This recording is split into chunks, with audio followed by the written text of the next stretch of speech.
இந்த ஃபங்க்ஷன் நம்ம போய் தான் ஆனோமா அப்படின்னு நினச்ச ஒரு ஃபங்க்ஷன் இதுதான். நான் ஏன்னா ஒரு 4 days முன்னாடி என்னை பார்த்தாரு, நேரில் பார்த்தாரு. ஃபங்க்ஷன் நடக்க வந்து தான் ஆகணும் அப்படின்னாரு.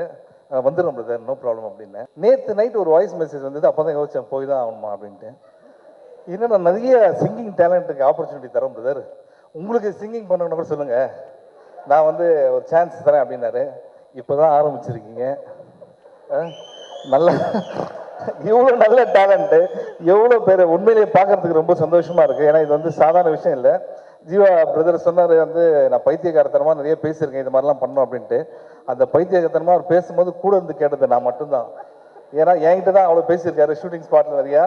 ஆனால் நிறைய விஷயம் நிறைய பேர் ஐடியா வச்சுருப்பாங்க, ஆனால் ஸ்டார்ட் பண்ணுறது ரொம்ப கஷ்டம். Brother you did it. அகில உலக சூப்பர் ஸ்டார் சொல்லும் போது கரெக்டாக தான் இருக்கும். ப்ரோ அதை மட்டும் கரெக்டாக சொல்லுங்க, ஃபேன்ஸ் கோச்சிப்பாங்க. சொல்லுங்க.